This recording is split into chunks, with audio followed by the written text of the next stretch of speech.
Ladies and gentlemen, activists, veterans, researchers, doctors, defenders of cultural rights and traditional medicine. In a cyclical fashion, I stand virtually before you today, as I have already been invited to do before the Kentucky Opiate Abatement Advisory Commission on September 13, 2023. Not only as a representative of an African Gabonese NGO, the Association National Maghanga Ma Nzambé, but also as a humble defender and spokesperson for an ancestral heritage. This is the heritage of a people linked to a sacred tree, from a land that still bears the traces of knowledge that is not taught in any university. This knowledge is that of the Iboga, the emblematic organic source of knowledge of the self and the entire universe. Iboga is not just a chemical formula. It is a living entity, the spirit of a memory that has been preserved and honored. It is the root of a master plant, the beacon of the Gabonese soul, from which it draws the essence of its most precious and therefore most coveted cultural natural heritage.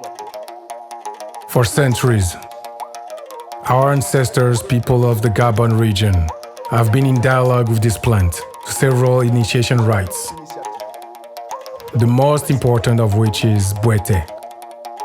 Iboga is our most respected teacher. It heals, confronts and reveals. It is therapy, divination and reconciliation, all in one. It heals the body, the soul and the memory. It is a response to trauma, self-destructive attitudes, loss of meaning and social isolation, long before these ailments became modern diagnoses. First observed on rats and dogs in Europe, then on guinea pigs from our Afro-descendant communities in the USA. We know our own history just as we have been closely following that of Iboga, since it was appropriated by the omniscient and omnipotent West 2 centuries ago. While the scientific world is finally rediscovering and recognizing some of Iboga's therapeutic potential, particularly for treating post-traumatic disorders and addictions, the roots of this plant and this wisdom are dramatically drying up here at home. This is happening before our saddened eyes, in the middle of Gabonese equatorial forest, in the heart of the planet's second largest lung, the very place where the roots of conscious humanity emerged, alongside our elders from the so-called pygmy peoples. Yes, ladies and gentlemen, while Western laboratories are experimenting with extracting, synthesizing, and patenting products originally derived from Iboga, traditional communities in Gabon are being dispossessed, once again, once too often. Iboga is overexploited, plundered, illegally exported, sold on the internet and delivered to homes all over the world without the slightest precautions. At the same time, as a result of the cultural alienation initiated by our colonizers, we are struggling to stem the rural exodus and our villages are emptying. What a paradox when you see what is being done with our heritage across the Atlantic. This is what is commonly referred to as biopiracy and cultural appropriation, if not spoliation of intellectual property. These evils are taking root and growing in our eyes. It's as violent as war. We are not against research. We are not against worldwide access to this medicine.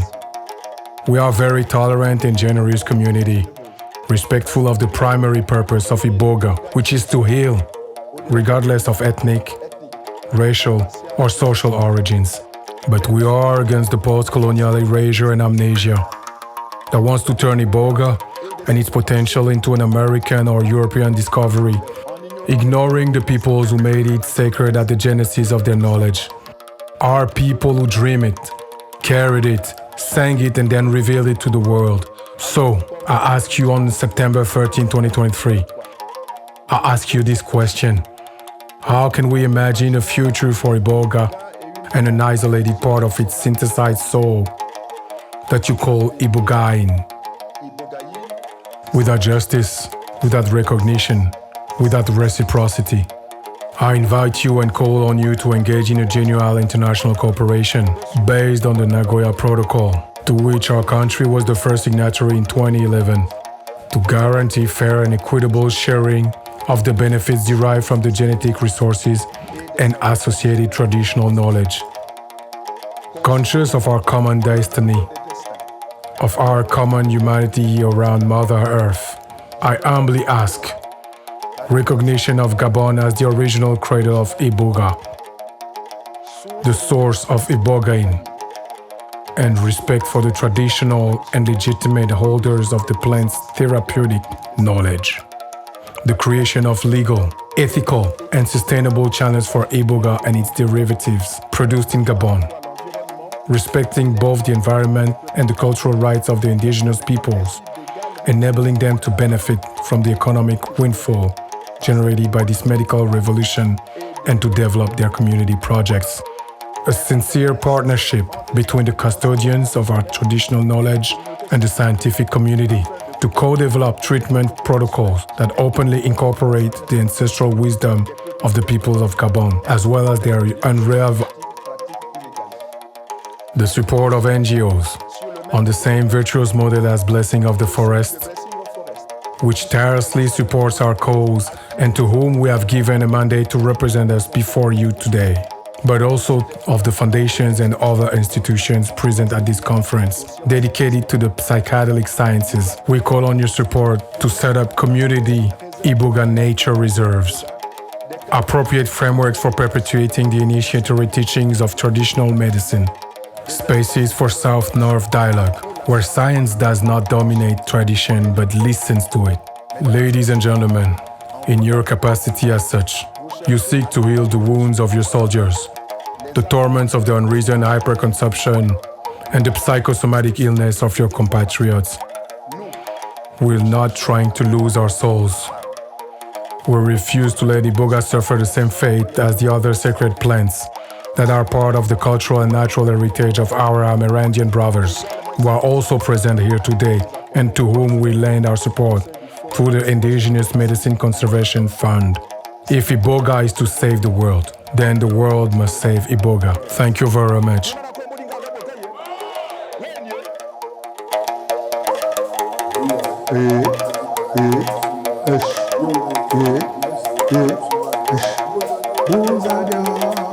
Yo, epando,